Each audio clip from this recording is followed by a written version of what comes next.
Testing. 1, 2, 3. Shelly, I just wanted to tell you that I love you and I want to fuck it whenever you have the chance. Please tell me that Don't listen to him, Shelly. The kid isn't mine, I told you. Cause the kid's not my son. Billy Jean, not my love. Go. This is the pre-opening. This is Nicole. The bag is gonna cut.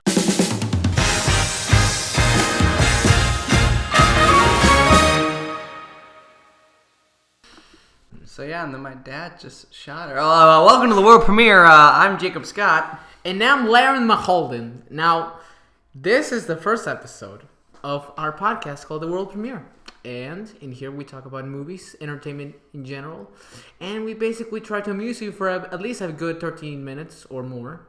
And in that case, we shall say that first, he will introduce you, my former co-host, Jake McDonald, or as I call him, Jiffy Mahorse, about our just passions in life.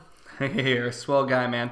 So the show is basically divided into a series of segments. First off, we're going to be doing some top 10, top 100 / top 25 lists, with Victor doing his top 100 movies and me doing my top 25 TV shows. Because as you all know, we are incredible sources when it comes to entertainment. You should definitely take our opinion seriously, because we can offer you the highest form of analysis known to man. You betcha, George. Our next topic is shot takes. I'm going to see how many seconds it take for you guys to get that pun. Shot takes is basically the segment where we sort of talk about current things happening in the wonderful world of Hollywood. That's a BoJack Horseman joke for any of my fellow horsemen. And Blakey boy, if you get it, well, I hate it. So.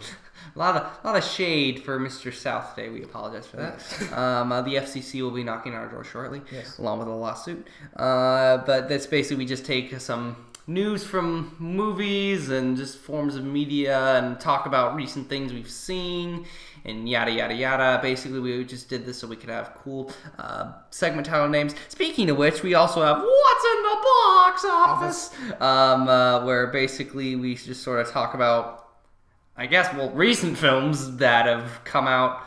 And our predictions of what is going to be successful. More on like that sort of basis. It's just like, well, these are starting to really blend together. Then we got Rejected and Respected. My personal favorite. Totally not a rap album.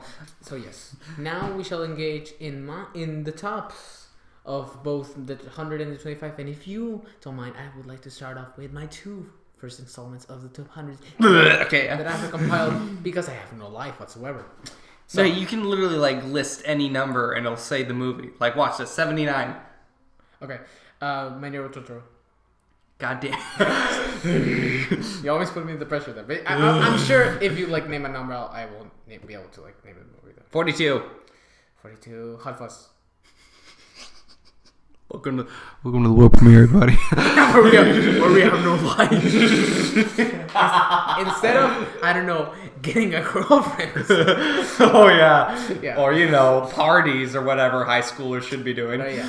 Okay, so my number 100 installment for my top 100 is a classic from Quentin Tarantino from 2003 and 2004, Kill Bill. And if you want to separate it into two movies, go ahead. It's Volume 1 and Volume 2. But for me, it's one movie, because fuck you. And so... And there went our 5 viewers. If you're honestly offended by that, I am so sorry. Yeah, honestly, you're not going to like the rest. Yes, you're going to not be able to tolerate my soup in this podcast. So, this movie is, if you guys have not heard of it, which I find would be very unusual, it stars Uma Thurman as the bride, and it is about her. She's a character who's an assassin for a League of Assassins, and she gets unfairly treated, I'll just say that without spoiling too much, and she's on a trail for revenge to, if it wasn't implied already, to kill Bill, which is... What? Huh? I thought it was about her going to a retirement home in Hawaii and then finding out how to make pineapple pizza, and then California Pizza Kitchen became a thing. That's a prequel. And then some guy Bill comes in the last 5 minutes, is like, you put mushrooms on a pizza I specifically ordered not to. She's like, you son of a bitch, and then just stabs him with a pizza cutter. Strangely accurate. No, but the movie, it sounds like any stereotypical action revenge fantasy, and in many ways it isn't, in terms of plot at least, the most original, but the way Tarantino structures the action, the dialogue, and even the character development is really admirable because not only does he use his typical non-linear narrative, but he utilizes a lot of small details that make these characters that might seem over the top or crazy even, like strangely realistic. Like, for example, even though the movie is largely in color, there are some sequences in black and white to show darker sides of the characters. In the backstory of a Japanese character, it goes in a full anime sequence. Oh my god. It is amazing. How have I never seen this? Yeah, Jake, it's amazing. And one of the things that I love the most about it is that since overall it is a 4-hour movie because it's about in two volumes, volume 1 is mostly more action-based and more suspense-based. And yes, when it goes to action gore, it is incredible because it does not go into shaky cam bullshit that you see nowadays in action movies. It is beautifully filmed, edited, and performed in such a way that you forget that there are stunts. You legitimately... Hang on, I forgot to tell you, to sort of amp up our sort of ratings, we have to shake the mic around a lot. Really? For sort of like really get the audience invested. I hope you really enjoyed this, by the way. Yeah, I can just see the readings on our volume thing. I guess it could be classified as ear rape now. Anyway, continue.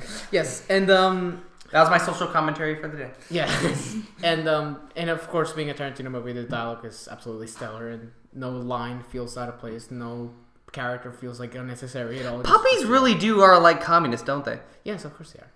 There's no reason why you shouldn't be. And Uma Thurman is a great actress in general, but here she really gets the best performance because she's supposed to give legit humanity and empathy to her character that kills a lot of people, and so that's hard to do in general. But she genuinely makes you root for her, so that when she's killing fools, you're like, yeah, they deserve it. Fuck it, they really deserve to die.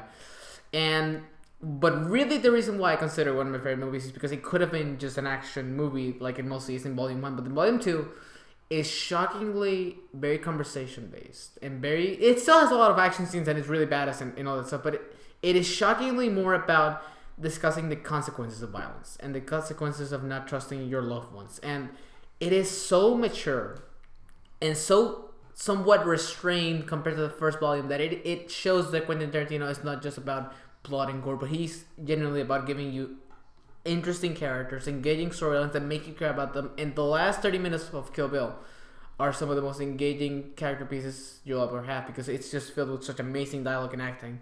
And by the very end of it, you're just left heartbroken, and that's something that you don't expect from Tarantino. But he does do that. That's the one thing that I feel like people miss. They talk about his dialogue and his violence and his use of certain words, but they forget the fact that he can be a really emotionally powerful filmmaker. And Kill Bill is just one of his countless examples where he can really bring an emotional reaction to an audience without manipulating them or seeming, cheesy. And so, yeah, Kill Bill is one of my favorite movies. And yes. Got 100 out of. yes. So obviously, I say it's one of your favorites, but then have it at the lowest place. But and so one of the things that you'll notice about me is I'm very judgmental, believe it or not, of movies. Well, you're listening to a podcast about two film teenagers. Of course, there's going to be some cynicism. No, but yes, I am very harsh. Well, not harsh, but I do hold movies at very high esteem. So whenever they do get a lot of stuff right, I tend to really praise them. And so to put it in like a relatable metaphor. If you were ever going to like a sex dungeon, which I think a lot of you do. Yeah, I mean, I go there every day. He's the one with like the very like, look, I'm not interested in small talk. I got the tickling feather and the blunt objects, and I'm here to shove things up your anal sphincter. He's the guy that doesn't play around. Just only demands the best of orgasmic pleasure. I'm more of the kind of guy who will probably still try to get people off, but I can sit down and have like a bottle of scotch or something. That was beautiful, Larry. I really appreciate that. Okay. God damn it, my name's already been revealed. Okay, go on. Number 99 is a 1981 movie by Brian De Palma called Blowout. It stars John Travolta. And the concept is, for me at least, immediately appealing. It's about a man who works as a sound designer for films. Oh. And he's tasked basically with going outside and basically recording sounds of nature for a horror movie. And he witnesses the car crash of a presidential candidate and his girlfriend, and he saves them. Please be Trump. Please be It's in the 80s, so no. Please still be Trump. And so basically from there on, he records a sound that he shouldn't have heard that may involve an assassination in a political conspiracy. And from then on, it goes from there. And again, it's the kind of plot they've heard a lot of times in political thrillers and stuff like that. But the way this movie just builds suspense up and makes you legitimately care about these characters in an almost Hitchcockian way, where the suspense almost like creeps up on you, where you don't even notice that a scene is gonna be intense until you're like halfway through it, and once it does get intense, it is almost uncomfortably, where you almost want to turn the screen off by how intense it can be. Like when he saves a file as an MP3, but gasp, it's an MP4. And I would argue that the last... No, an MP2! I'm sorry. Fair enough. I would argue that the actual third act of this movie is a template for if you want to make a good thriller in general, because it isn't just thrilling and legitimately energetic, but it has an emotional knockout of an ending that will leave you haunted, whatever viewer you have. No matter who you are, I guarantee you that if you watch the whole way through of Blowout, that ending will haunt you, will make you think, and it will make you like legitimately think another way about how basically committed these people that have to do sometimes uncomfortable jobs. John Travolta is sometimes a very mixed bag actor for me. Most of the times he's good, but a lot of times I feel like he's mostly phoning it in. Don't ask him to pronounce anyone's name though. In his modern work, at least. But he's really great in Blood. He is completely believable. You forget that it's him, really. Like, you just buy him as this character. I can't think of... I think her name is Nancy Allen. She was the wife of Brian De Palma at the time, but she plays the romantic interest, and she's actually really great. Because she's not just really vulnerable, but she's actually kind of serves us. Not just the sort of comic relief of the film, but she comes across as a real character, and you really care for her, too. But really, the stellar thing about this movie is both its directing and writing that are spectacular, but the cinematography as well. This movie is shot with the kind of legit passion that you rarely see nowadays. Well, a shot could just be a very simple static shot, but then the camera always keeps moving. Like there's a scene where he's trying to find a recording device in the room, and the camera just keeps spinning throughout the thing. It goes through the roof and it goes throughout the floor, and you really feel the paranoid sense of this character that he's really trying to find something. And so the way the camera moves is good too. No, yeah. Yes. And the score is fantastic too, because it evokes again like Hitchcockian feeling, and it's got great music as well. Yeah, and Ryan De Palma has said multiple times that he's really influenced by Hitchcock, and you can tell. But at the same time, a lot of people have accused him of just ripping him off and being a shameless imitator, and I think that's not true, because he brings like a modern sensibility, at least to the 80s, or at least to the kind of movies that Hitchcock wanted to make. And I think if he would have seen those movies, he would have been really proud, because Blowout is... I'm not the kind of audience member that it's really easy to legitimately make uncomfortable or like on the edge of my seat, but I was again, sex metaphor. Yes, exactly. I get penetrated constantly, and the one thing is that I watched this movie on my computer screen at like 10 p.m. and there was a point where I had to take a break from the tension. I had to pause the movie because I couldn't handle it. And again, yes, sex metaphor. All of this is a metaphor for fucking. Please go ahead to RedTube right now as you're listening to this. Are dungeons like under the Kmart by the I want to say 4th Street? Yeah, that's exactly. Yes. And with that smooth transition, we will go into Shot Takes, where we involved into talking about any recent movie news or any news really in the world of entertainment. And I wanted specifically to talk to you about the current state of the DC Cinematic Universe, because boy, oh boy, have they been doing great. So, come on, man, Lego Batman, it's saving them. That's not DC Cinematic. Well, that's Universe. not even sarcastic. I'm literally saying that. No, yes, if you guys have seen that movie, the Lego Batman movie is quite excellent, and I do recommend it to anyone who hasn't seen it. But the actual live-action DC Cinematic Universe hasn't been doing too hot, especially when it comes to the Batman, because not doing too hot. Have you seen the guy who plays Superman? That was a joke for the moms. I apologize if a little bit of your brain matter just fell out of your ear as you heard that. You might want to pick that back up. Yes. It's not like you need it anyway. And so, basically, as you've all heard, Ben Affleck stepped out of the director's chair because he felt that he wasn't able to both perform as Batman and direct it. So, after a long list and search for directors that lasted about a month, they finally found the capable director, Matt Reeves, who you might recognize as the director of Cloverfield, Let the Right One In. Well, no, Let Me In, the remake of Let the Right One In, and Dawn of the Planet of the Apes. So he's a pretty damn good director. And he's pretty passionate about the project. And at first he wasn't going to direct because apparently he didn't get enough cash, but now... Money. Yes. Cash money. Yes. But now... but not only that... God damn. So not only that... There you go. But that's my take. So not only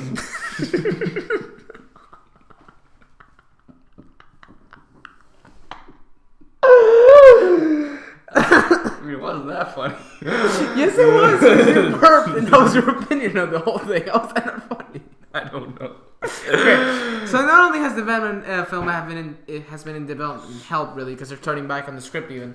What is this, the Trump presidency? Shut up. Political satire. This show's got an edge, I tell you. Yeah, it's really gonna hit the fan. And so, it not only has that movie gone through a lot of development issues, but also the Flash movie has gone through like at least 3 directors and rewrites. And the people that are expecting Justice League are kind of worried about it because Zack Snyder is still very much involved with it, and you know how that went out with Batman v Superman recently. And so, right now, the one movie that has the potential, at the very least, to say that DC Cinematic Universe is coming Lion King in July, obviously. Damn it. It's Animal Crackers. No, I'm kidding. It is the first female-directed, actually, movie about a major superhero, Wonder Woman, which is coming in July. And the reason why it's got people excited is because, first, it's a mostly period piece, taking place in World War I. It's got a good cast. It's got Chris Pine in there. It's got Gal Gadot, of course, as Wonder Woman.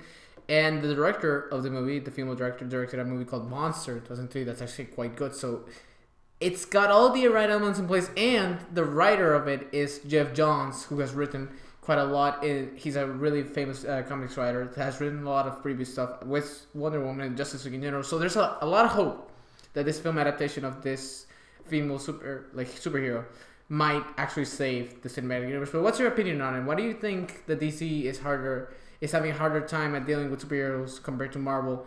Not that Marvel has been doing perfect, but they've been doing pretty damn well in terms of establishing their universe, and they're usually not just financially successful, but in terms of critics and reviews, they're usually doing pretty well as well. So what do you think that's going on? Well, I think my burp stands alone, but you're going to need a second input. Your burp really was quite a convincing and persuading argument, I must say.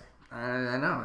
I'm a natural. I'm very articulate. Yeah, he's a natural naturally. Naturally.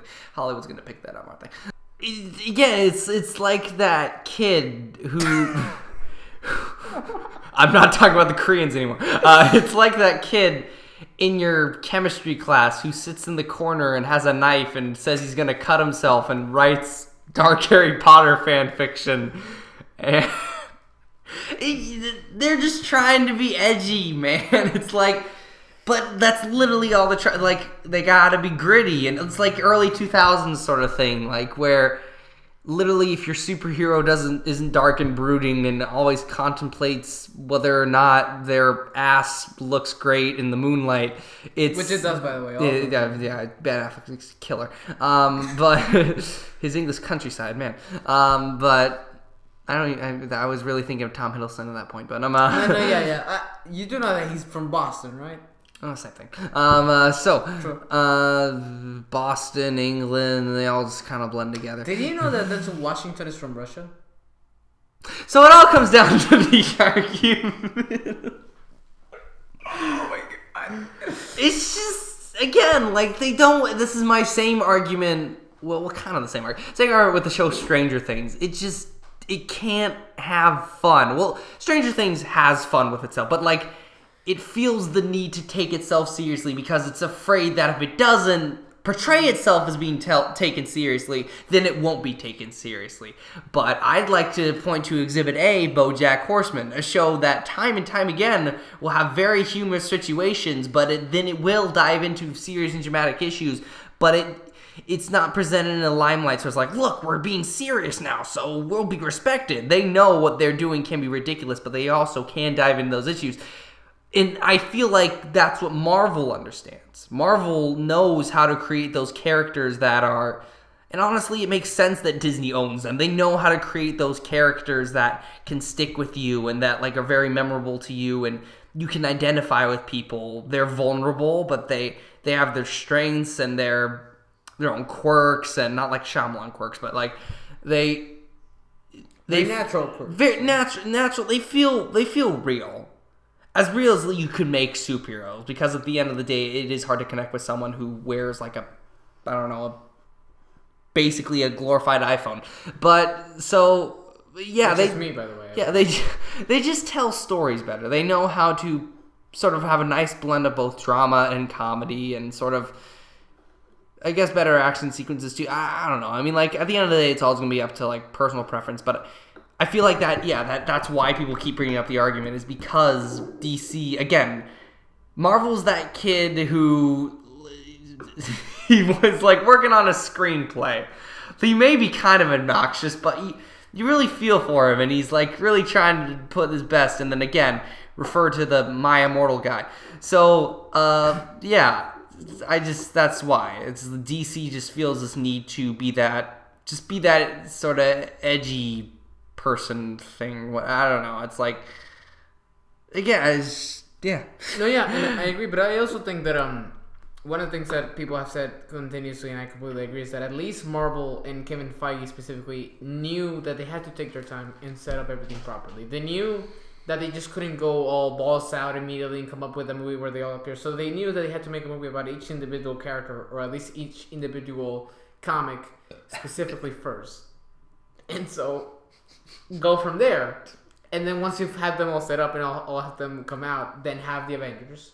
And then go from there and slowly build up their relationship so that in a movie like Civil War, which is by no means perfect, it has flaws, but you cannot deny that whenever the rivalry between Captain Rogers and Tony Stark actually happens, it is completely natural. It is not forced, because it's been building up to that moment, and it feels earned. And you can completely buy each person's point of view, and you feel that some of them are right, some of them are wrong. And so whenever it actually comes to you deciding which side do you choose, it's really hard. It's not just a very easy, it's obviously Tony, or it's obviously like Steve. It's really hard to actually decide which of them are right sometimes. And so that's why there's hashtags about them when the movie came out. Exactly. Team Cap or Team Iron. That's why the dominoes actually made you go half fireman or not. The pizza's the key to the Marvel Cinematic Universe. And so you need to realize that this amount of intelligence and passion for a blockbuster project you don't see often, but the fact that Marvel's legitimately putting all this effort and not just making stuff, blow up and just cool action scenes with tits and boobs, same thing. But the fact that they're legitimately paying this much passion. Or the explosions look like tits and boobs. Sure. That's more Michael Bay's outlet. Yes, and so that amount of just pure passion for blockbuster filmmaking is what makes me admire them more. Now, DC has had their moments of great stuff. For example, I think Man of Steel is one of the most divisive movies ever, because there are moments in Man of Steel that I absolutely adore. There's things about it that I legitimately think are brilliant. And I think most of them are some of the little touches that Christopher Nolan put into the screenplay. I am Jesus. But yes, stuff like that, or the treatment of the Lois Lane character, which is such a tragic way. Shout out to Doug Walker, who's totally listening to this right now.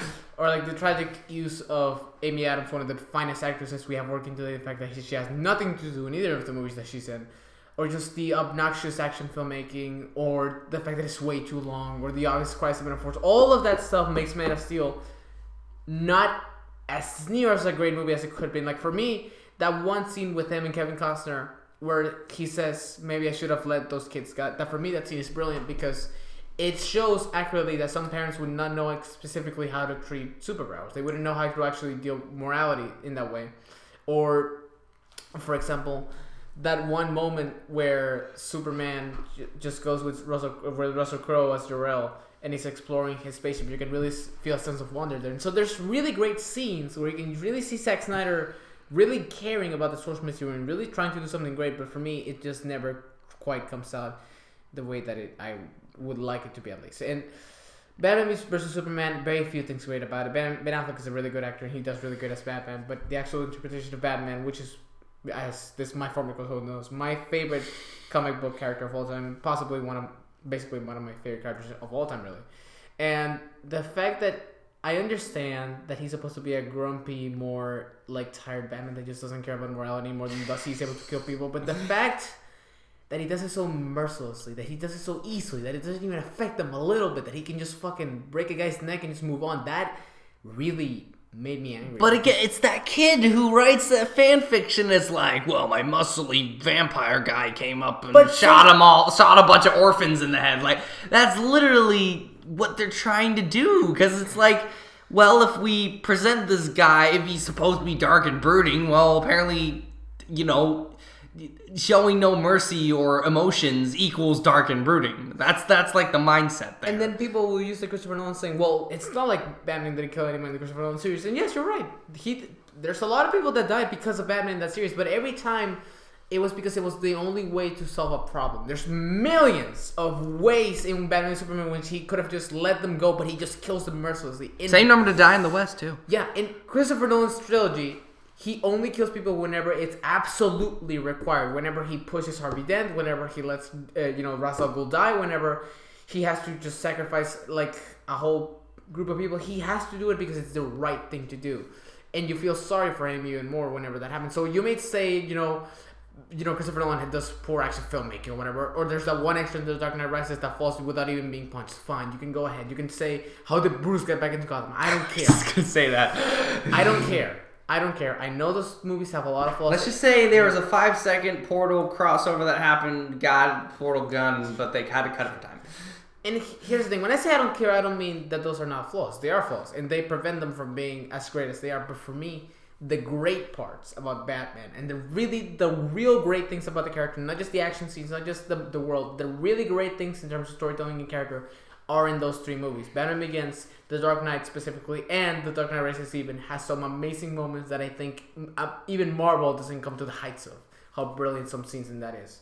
And so, for me, it just comes down to I really hope that the DC gets their shit together and that they eventually get to make good movies. Yeah.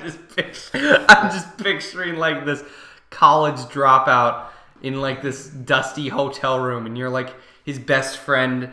You find him on the floor next to this what you assume to be dead prostitute, and like, you gotta get your shit together, man. Like, look, it was caught on you. What would Debbie say? And then there's like the dramatic music plays. It's like, Debbie doesn't care anymore.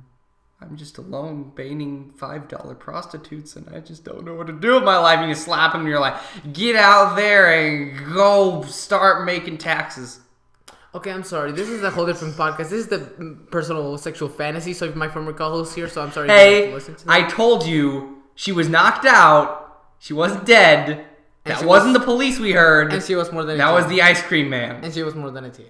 Yes. Okay, you promise. Yeah. No. Trust. I don't buy it. Call 911. Okay. And so, so yeah, I really do wish that DC gets to make good movies because I feel like their source material is more than worthy of it, and I would not only love Batman, but any really superhero in the DC cinematic universe to get a proper adaptation and to eventually make great movies, because that's the one thing that we all want, really. We all want good entertainment. We all want films to legitimately affect us. No matter if you're a pessimistic asshole who's like, well, superhero movies can never be great, that's fine, I mean, some genres are not for everyone. I'm just saying, these movies have a chance to be more than just entertainment. They can be legitimately meaningful.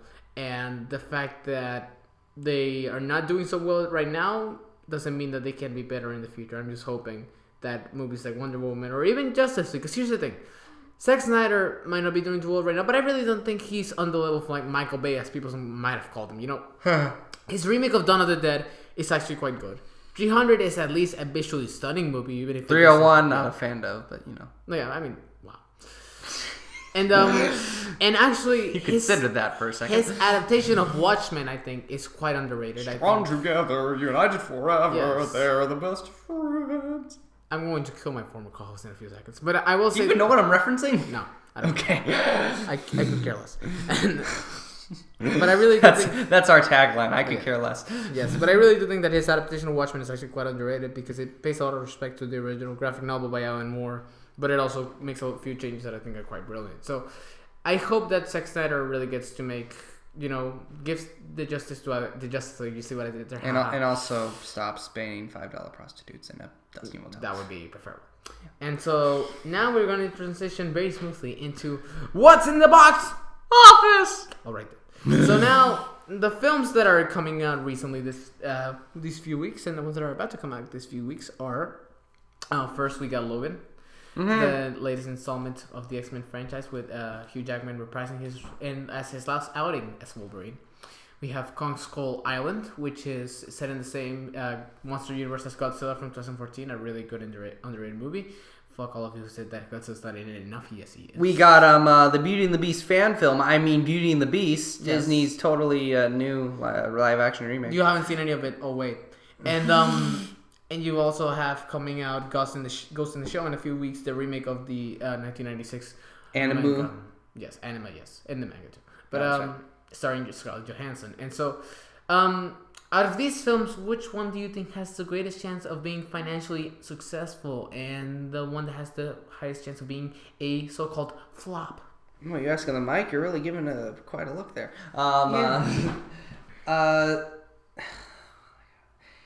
In terms of most successful, it's either going to come down to, at least for me, Beauty and the Beast or Ghost in the Shell. Most likely Beauty and the Beast. I mean, I know that's the easy answer, but it's Disney. They could release Turd Man Goes Down the Sewer to find money. But you slap Disney. I would watch that in a heartbeat. You slap Disney on that, and butts are in seats with their own turd mans going down to find money. And then it wins Best Picture because it's got Disney. I need the money, by the way. Well, then get your own turd man. Anyway, so yeah. By the way, copyright 2017. Turd Man Goes to Find Money. Sponsored. Suck it. Oh wait, we're with Maker Gen, which is owned by Disney. Whatever. They're laying me off anyway, so screw them. Hello. What? Hello, editor Jake. Hope you have fun. No, I'm keeping this, man. No, you're not. It's guerrilla style podcasting. I really don't know all this bullshit. Oh, well. What do you think, audience? Should I keep it? Oh, wait. You're already listening to this, so. Oh, shit. Wow. Okay, but look. I'm walking away now. Again, Ghost in the Shell, Beauty and the Beast, because both of them just, have attributes that are going to get the butts in the seats. Ghost in the Shell, it's anime. I insert weeaboo joke here.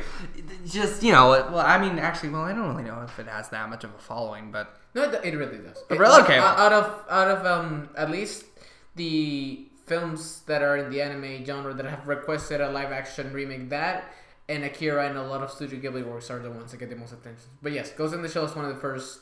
at least anime films that got a lot of mainstream attention, especially when in a really kind of unprecedented event, Roger Ebert and Gene Siskel reviewed it as part of their programming when they really weren't not only did they rarely do animated movies. Wait, the anime of Ghost in the Shell? Yeah, and so they not only did they rarely do animated movies, they rarely did anything from Japan. Wasn't that a series though? It wasn't like an anime movie. Oh, okay. But they really did it. But Roger Ebert, because he loved it so much, he requested it for me to review it in the show.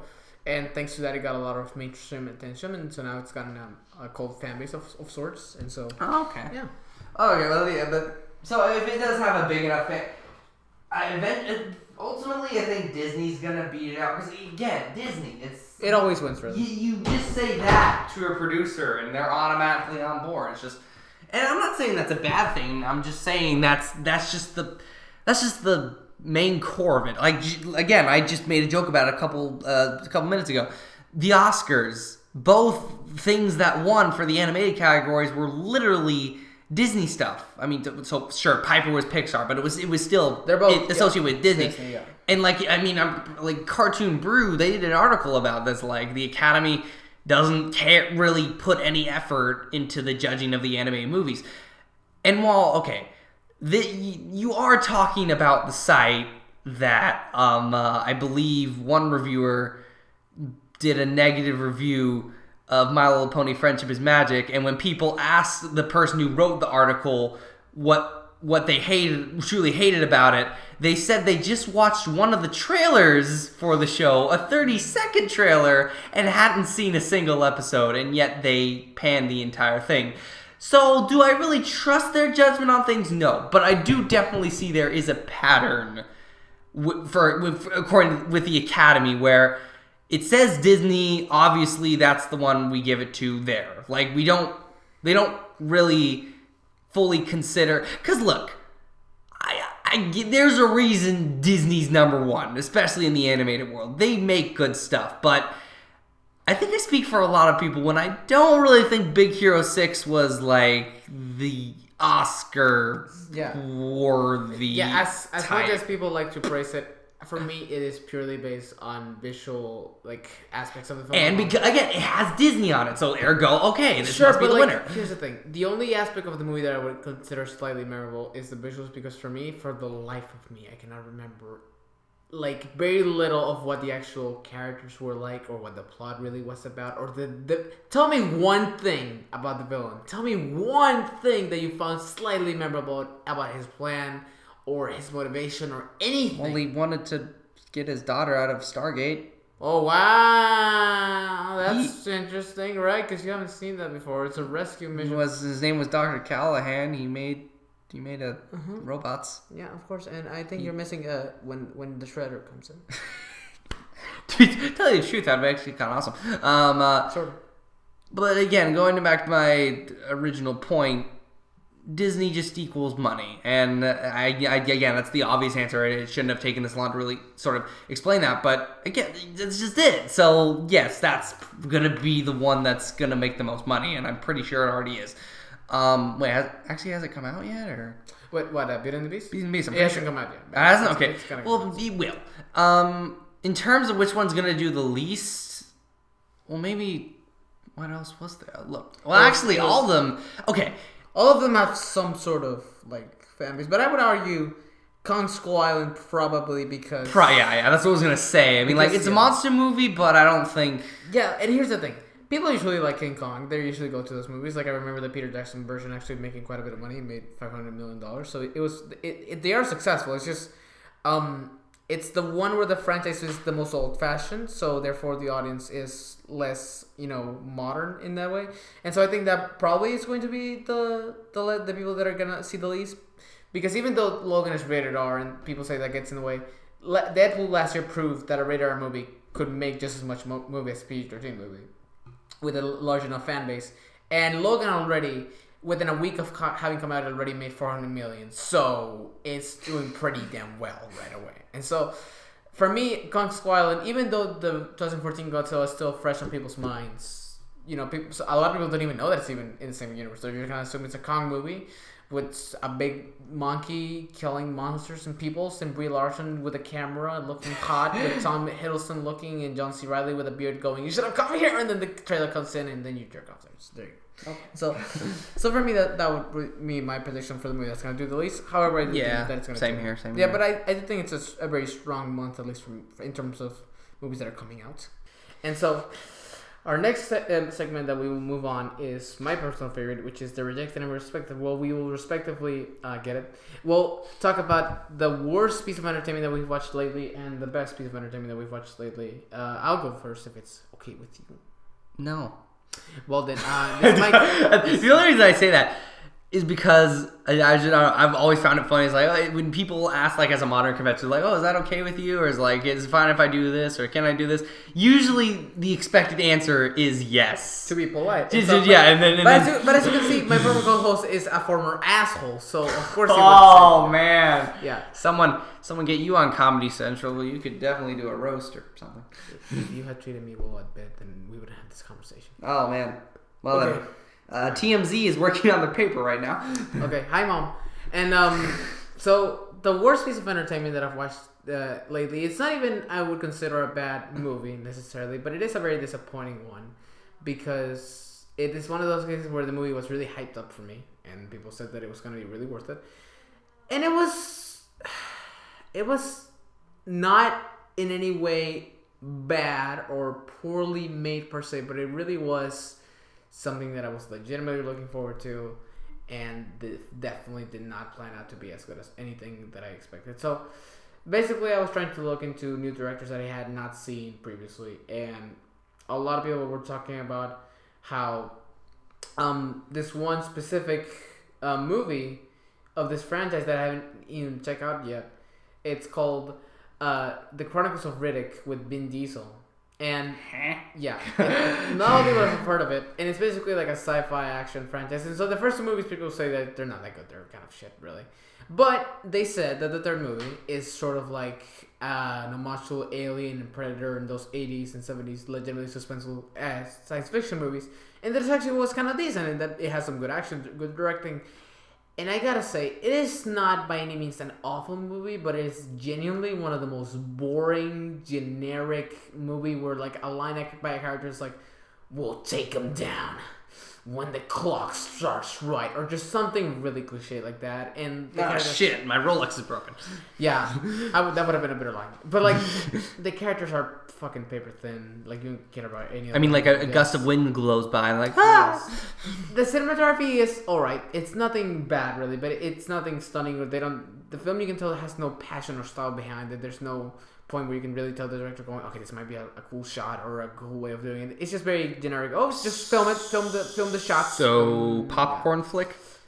Well, yeah, for the most part. And the one quality I'll say about it is the first 40 minutes are more dependent on silence and on visuals than on dialogue, which I appreciate. But Samurai Jack.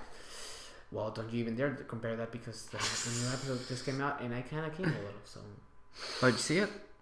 No, Jake, I didn't see Samurai Jack, a reboot to a show that I've been waiting for at least 6 years. So you didn't see it? Of course.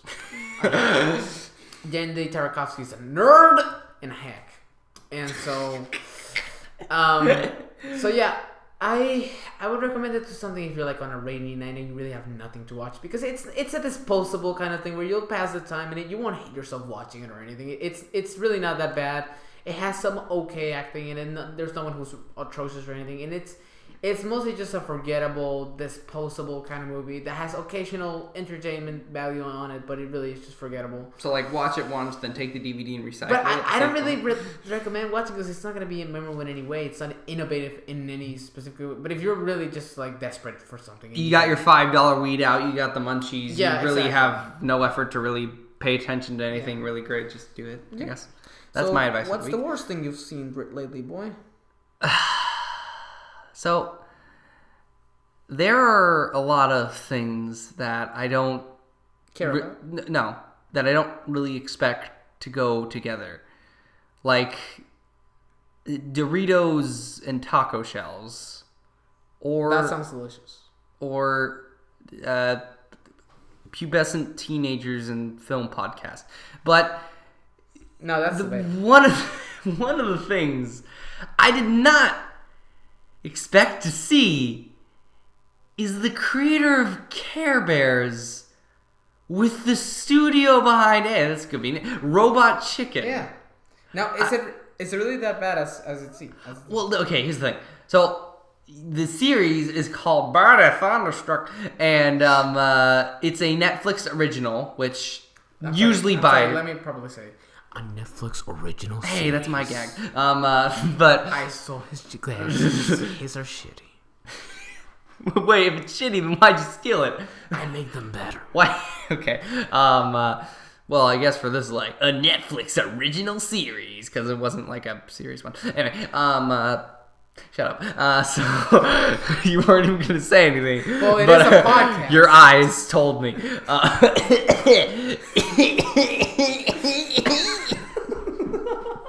So Buddy Thunderstruck. I'm sorry, I do presume that Sylvester Stallone from Creed just joined our podcast. That's an inside joke. Anyway, so no, they'll get it. They'll get it. It's easy to understand. For the 10 people who saw Creed. Oh, hey! That movie was successful. Fuck you. That movie made money. Yeah, it made money. It got dollar bills. Look, for a movie whose budget was $30 million, it made $30 million, which is not high. Ain't that? It made $200 million. That's good profit. Fuck you. It made money. It did though. Some people want to see it, and they loved it. Well, no, I liked it. It's just, the way you said it though, it just made money. Like there wasn't any like sort of amount. It just made money. Like I make money from chores, but I don't think 10 cents is really gonna contribute to my future. It's money though. Okay. Well, the last few nickels came in. That leaves us at $50. Who wants to go to Subway and get like a combo meal? Go ahead. Describe what you hate so much about that show. Okay, so Buddy Thunderstruck is a stop motion series, and again, part of the reasons why I stuck with it is because it is stop motion, and I'm a sucker for it, and I will support things that still keep the medium alive. But it's basically about these, I want to say, like ragtag group of animals who live in this town called Grease Pit, that is like a sort of racing. Like their culture is entirely based on like racing, trucker racing and stuff. And I almost thought, like from seeing the trailer, that it was almost going to be like a satire of that kind of culture. And I almost think it is really in a way, but here's the thing. It's not like a typical hatred where you see something like, God, that's stupid. It's a hatred because you can clearly see that there's people there who are desperately trying to get some really like funny lines and funny situations out of it, but you can tell that they're like immediately crushed by those people. Like, well, I'm writing for kids, so obviously I know what kids want, and I don't have to really try. Let's have the fart jokes. Let's have the crazy in-your-face moments, and let's not be subtle. Yeah, but again, there's moments in there that are subtle, and they're really funny, and they're like, I'm trying to think of one, like, I love that moment. Yeah, I know, it was fantastic. Hey, honestly, for this show, I think it passed. But there's like this, like compared to there's like this moment where Buddy Thunderstruck, main character, and his friend Darnell, they're like being challenged by this guy to race, and they just found out, like, they signed this contract deal, and they found out that Buddy's friend Darnell, can't race with me, he has to race with their rival, and it cuts to the scene where they're on their counter, and there's like a bunch of these like ice cream bins that are empty, and they're like talking about how sad there are, and then they're like, yeah, and our collection of empty ice cream bins isn't helping that much. It's like, you know what? That's funny, because like you're expecting the the whole gag about that they ate ice cream, but it's literally just them. They put a bunch of empty ice cream out of the floor. Again, like there's some legit and then the parts where the people like there's this one part where like this guy's like, oh, I gotta tell everybody, and then he takes out his phone, and then the contact on his phone is labeled everybody, and it's like, it's not even like highlighted, but it's just a funny sight gag. So you can tell that there's like legitimately funny material that's trying to get into this, but it's just constantly overshadowed by all the stuff that you just see from like kid shows and there's a reason that this isn't really getting that much attention, is because it just sort of blends in with all the other kids shows that literally just try to be that. So Disney XD material except for Gravity Falls. Pretty much, yeah. Like Dog, we're talking Dog with the Blocks levels here. But again, the stop motion is so good, and it's really fluid, and it's amazing, and like we were even having a conversation about this, about how okay, so I'm gonna die. Okay, no. Here's the thing. We were gonna call this episode an inside joke that I don't know if you will get unless you've seen podcast by Steve Saragosa, A Genius and Sorcerer. But now I am tempted to call this episode, my former co-host makes sound noises that sound like from hell. That's, I think, what's a better title. May have to shorten that a little bit, but fine. Sounds, get the fuck out. How about that? Sure. Okay. I'm glad we don't have censorship. It's just gonna be for the kiddies, by the way. Okay. Now I will talk about two films that I saw recently that really quite blew me away, really. That they really affected me, and they really made me think a lot about just the kind of genre that you expect from movies, and the kind of how they can be explored. My person of interest, opinion, yes, is that we shall talk about this in the next episode. Call me. The world premiere, because life takes its meanings. Click like or subscribe, or just stick around, because we'll try to produce more of these often, and when we have the time, and when life doesn't get in the way, because life ends pretty soon and we all die. I hear it's a box of chocolates, but that one guy at the bus stop was really yammering on, so I kind of forgot what he meant. Me, Reginald T. Howlard, and my buddy here, Larry Forrest, say thank you for listening and goodbye.